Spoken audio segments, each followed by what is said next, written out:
Thank you, Deputy Speaker. Well, 16 months into the Albanese Labor government, and all we have are half-truths and flat-out obfuscation. Australians crunched by the cost of living have good reason to be bewildered by the policies this government is legislating. Renewables are apparently the cheapest form of energy, yet we learn that the statements so blithely repeated by the Energy Minister rely on inaccurate information supplied by CSIRO, based on the Gen Cost report, which fails to mention sunk costs and relies on information dating back to 2005. Who knew?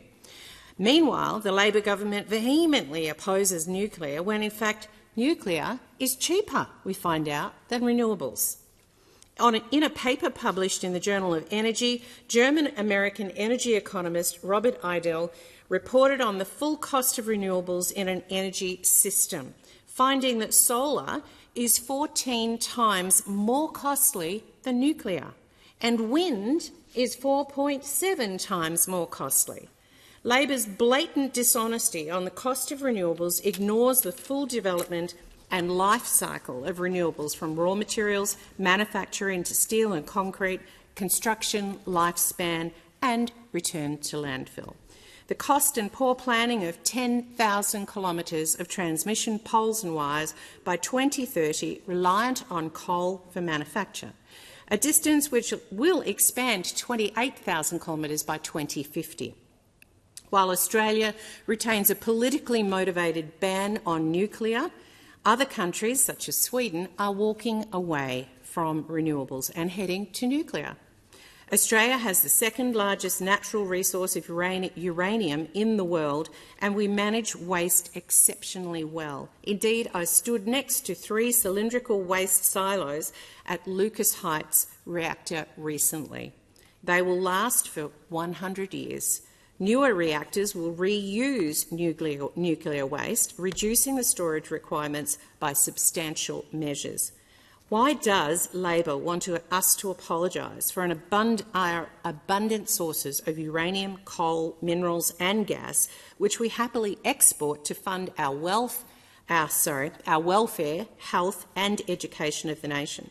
If we continue blindly down the renewables railroad, we still require firming power that keeps lights on and heaters working when the sun goes down and the wind fails to blow. The Prime Minister is also yet to give a direct answer to his repeated election promise that power prices would go down by $275.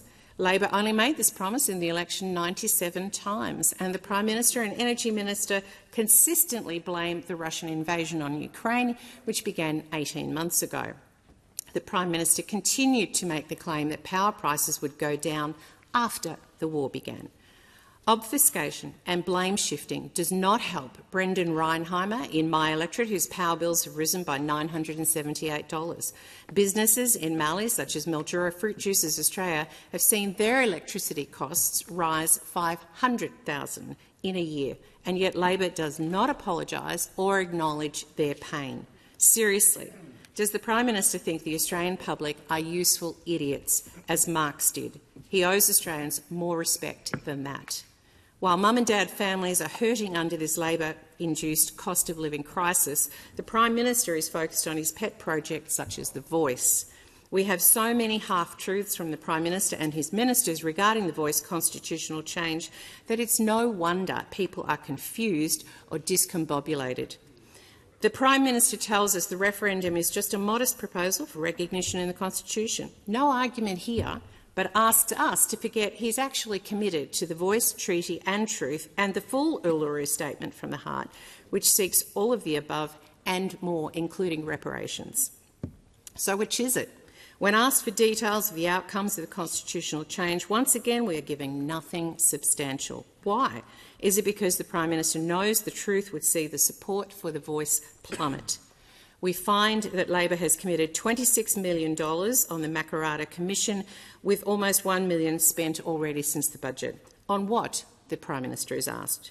No answer. He treats us as though we are stupid. Why can he not give a straight answer? Voters won't be taken for mugs, and they can see a tricky government distracted from the real crisis from a mile away.